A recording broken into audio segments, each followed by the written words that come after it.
Assalamualaikum warahmatullahi wabarakatuh. Perkenalkan nama saya Abida Rilya dengan NIM akhir 092.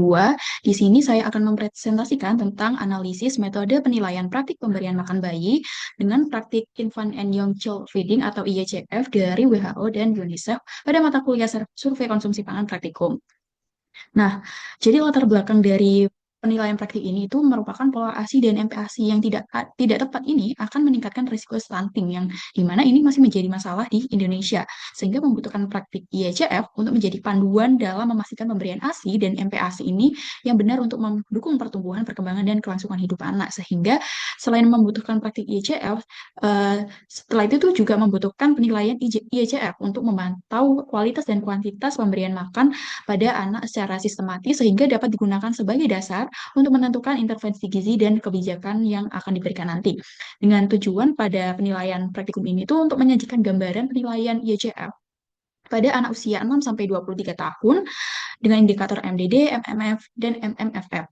Selanjutnya untuk menganalisis hubungan hasil food recall dengan indikator IECF yang dimana nanti menilai minimum acceptable diet atau MAD, lalu memberikan rekomendasi bagi ibu balita untuk meningkatkan praktik pemberian makan sesuai anjuran WHO dan UNICEF, lalu menjelaskan kelebihan dan keterbatasan metode IECF dalam menilai asupan makanan bayi dan anak.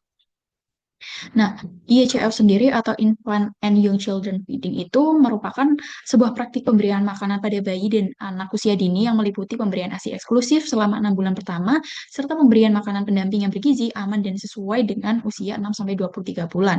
Metode pengukuran ini dilakukan biasanya dengan survei DHS atau NICS dengan responden utama ibu atau pengasuh anak usia 0-23 bulan, dan data dikumpulkannya ini biasanya melalui open recall atau list based recall yang akan dicatat dengan capi dan disesuaikan dengan konteks lokal, termasuk contoh makanan yang khas, dan tentunya membutuhkan pelatihan enumerator.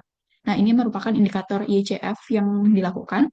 Yang pertama ada minimum dietary diversity yang merupakan menilai keragaman pangan pada anak dengan total 8 keragaman pangan. Lalu ada minimum meal frequency atau MMF yaitu menilai frekuensi pemberian makan pada anak. Lalu yang terakhir ada MMFF yaitu milk feeding frequency for non-breastfeed children yaitu menilai frekuensi pemberian ASI atau susu formula pada anak. Nah, ini merupakan biodata responden sebagai berikut dengan nama anak MR, jenis kelamin laki-laki, dan detailnya sebagai berikut. Nah, ini merupakan hasil 24-hour food recall yang telah dilakukan kepada Ibu MR, yaitu Ibu RA, selama uh, 24 jam kemarin, di mana ini hasil yang didapatkan. Ada makan pagi, siang, sore, dan malam dengan rincian sebagai berikut. Nah, selanjutnya akan dilakukan analisis MDD atau keragaman pangan. Bisa dilihat bahwa anak MR ini sudah memenuhi 7 dari 8 kelompok pangan dengan sehingga anak MR ini sudah memenuhi MDD dengan skor 1 atau memenuhi dan atau adekuat. Lalu selanjutnya ada MMF di mana ini merupakan meal frekuensi. Anak MR ini sudah mengonsumsi makanan lunak sebanyak 1 hari sebanyak 3 kali, di mana di pagi hari, siang, dan sore hari dengan rincian sebagai berikut. Nah, hasil MF anak MR ini telah memenuhi kriteria MMF, yaitu minimal 2 kali makan per hari untuk anak 6-8 bulan yang masih disusui. Nah, sehingga anak MR ini mendapat skor 1, di mana itu terpenuhi. Nah, yang selanjutnya adalah analisis indikator milk feeding frequency for non-breastfeed atau MMFF, di mana anak ini tuh sudah memenuhi kriteria MMFF karena frekuensi pemberian susu itu sudah diberikan 9 kali selama 24 jam, yang dimana ini juga jauh di atas batas minimal yaitu 5 kali ASI, 4 kali susu formula, dan mendapatkan skor MMF 1 di mana itu sudah terpenuhi dengan rincian sebagai berikut. Nah, ini merupakan analisis pemenuhan minimum acceptable diet atau MAD, di mana indikator MAD itu ada 3, MDD, MMF, dan MMFF, sehingga skor tadi itu dijumlahkan. Dan didapatkan bahwa anak MR ini memiliki skor 3, di mana masing-masing indikator ini sudah terpenuhi, sehingga total MAD ini terpenuhi. Ketiga indikator gizi anak MR ini juga semuanya memenuhi batas minimal WHO, lalu anak MR memperoleh skor 3 sehingga memenuhi kriteria MAD, sehingga pola makan anak ini bisa dikatakan cukup baik dari segi keragaman jenis makanan, frekuensi makan, dan pemberian susu. Nah, rekomendasi untuk ibu dan bayi dari hasil analisis pemenuhan MAD tadi itu dapat mempertahankan frekuensi seperti saat ini, jam makan, dan tanda-tanda anak mengalami kelaparan. Lalu, variasikan jenis makanan, memastikan kebersihan makanan dan berat makan, menyesuaikan tekstur makanan sesuai dengan usianya, lalu melanjutkan pemberian ASI atau susu formula sesuai kebutuhan anak, dan memperkenalkan anak pada makanan baru secara bertahap.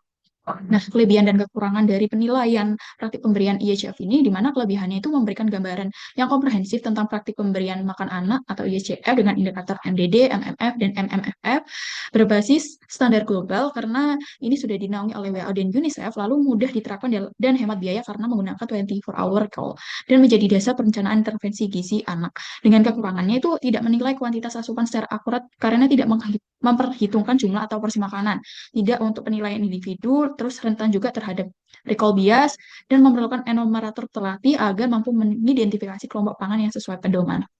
Dan kesimpulan, dari hasil analisis IECF, anak MR ini sudah memenuhi seluruh indikator utama MDD, MMF, dan MAF, serta MAD dengan total skor 3, dengan rincian asupan anak MR ini konsumsi 7 dari kelompok pangan, lalu makan 3 kali per hari, dan menerima susu 9 kali per hari.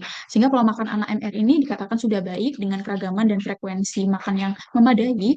Dengan kesimpulan, praktik pemberian makan anak MR ini sudah sesuai dengan pedoman IECF dari WHO dan UNICEF. Selain yang dapat diberikan, itu memberikan pelatihan dan kesiapan enumerator atau pewawancara sebelum melakukan wawancara, lalu diskusi bersama untuk membandingkan hasil analisis, menyamakan pemahaman konsep, dan memastikan ketepatan dalam penentuan setiap indikator, dan memperdalam pemahaman dari pewawancara atau pengolah hasil mengenai indikator IECF dan faktor yang mempengaruhi, sehingga saat pengolahan data itu hasilnya tepat. Sekian dari saya, semoga materi ini bermanfaat. Wassalamualaikum warahmatullahi wabarakatuh.